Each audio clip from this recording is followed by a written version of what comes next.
आज Doubtnut app download करें। Doubtnut पर अपने सभी गणित, रसायन विज्ञान, भौतिक विज्ञान और जीव विज्ञान के डाउट्स का करो सफाया।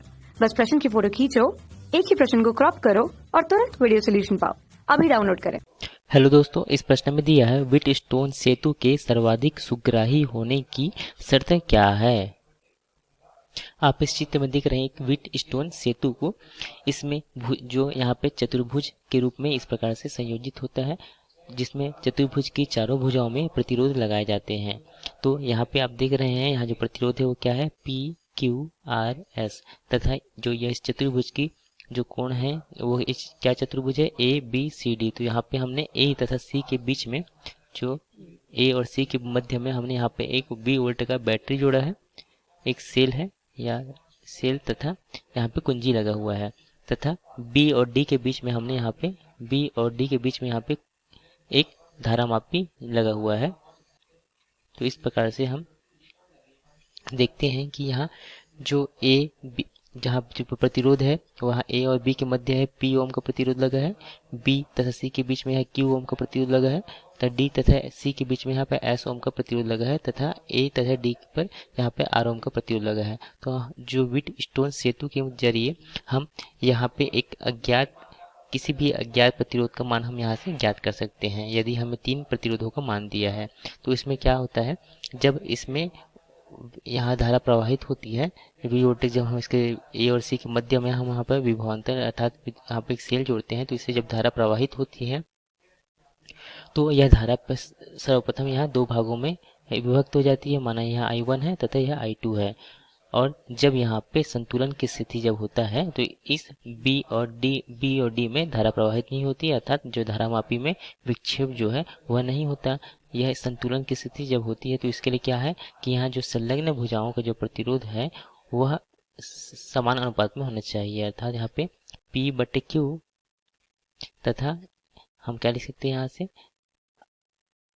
R/S, अर्थात जो यहाँ पे संलग्न जो भुजाएं हैं उनका प्रतिरोधों का अनुपात जो है वह दूसरे संलग्न भुजाओं पर लगे प्रतिरोधों के अनुपात के बराबर होता है। तब यहाँ से जो धारा है वह नहीं बहती, अर्थात यहाँ जो धारा मापी में किसी प्रकार का विक्षेप प्राप्त नहीं होता। तो इसमें अगर धारा यहाँ पीछे नहीं बहती तो यह जो धारा I1 जो जा रही है वह B से C में भी I1 यहाँ पे प्रवाहित होती है, तथा ये जो धारा जा रही है I2 यह आगे D से C में भी I2 धारा प्रवाहित होती है।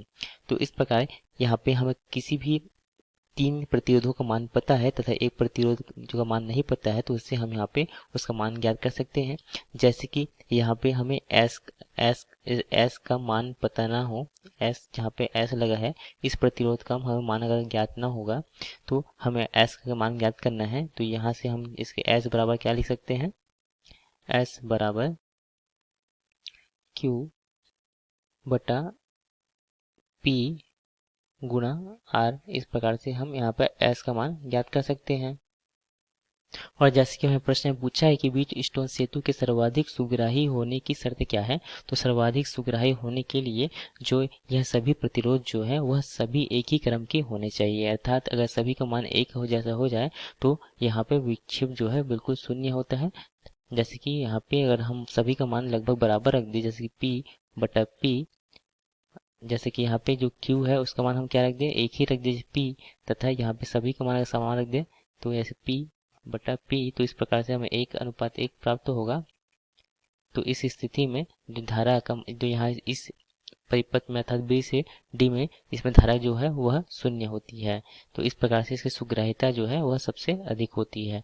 अतः अगर हमें जो सर्वाधिक सुग्राह्यता चाहिए तो सभी प्रतिरोधों का मान जो है वह समान क्रम का होना चाहिए। इस प्रकार हम इसे लिख सकते हैं कि सर्वाधिक सुग्राह्यता के लिए चतुर्भुज के चारों प्रतिरोधों का जो मान है वह समान क्रम का होना चाहिए, जिससे कि यहाँ पे संतुलन जो है हम आसानी से प्राप्त कर सकें। तो यही हमारे इस प्रश्न का उत्तर है। धन्यवाद। कक्षा 6 से 12वीं से लेकर नीट, IIT, JEE वो एडवांस के लेवल तक 1 करोड़ से ज्यादा छात्रों का भरोसा। आज ही डाउनलोड करें डाउटनेट ऐप या व्हाट्सएप करें अपने सारे डाउट्स 8400 400 400 पर।